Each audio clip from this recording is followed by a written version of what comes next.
Josias n'avait que 8 ans quand il devint roi. 16 ans plus tard, il décida de rechercher la volonté de Dieu et commença sa quête en purifiant Jérusalem et Juda des dieux étrangers. Pour cela, Josias ordonna la destruction des autels des Baals, de poteaux sacrés, des idoles de tout genre. C'est alors que fut découvert un exemplaire du livre de la loi. Malgré son jeune âge, le roi fut atterré en comprenant combien le peuple s'était détourné du Dieu de David.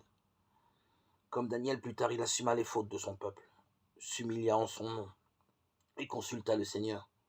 Ceci répondit qu'Israël n'échapperait pas aux malédictions annoncées, conséquence des mauvais agissements des générations précédentes, mais que la génération de Josias serait épargnée parce que le jeune roi s'était repenti et avait agi avec droiture.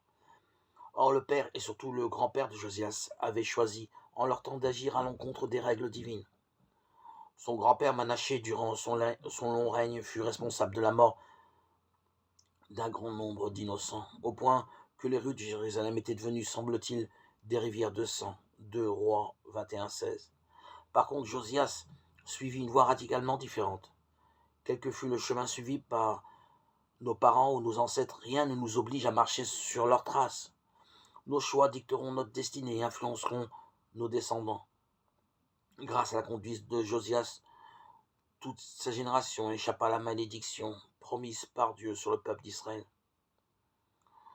C'est à nous de choisir la voie de la loyauté au Seigneur.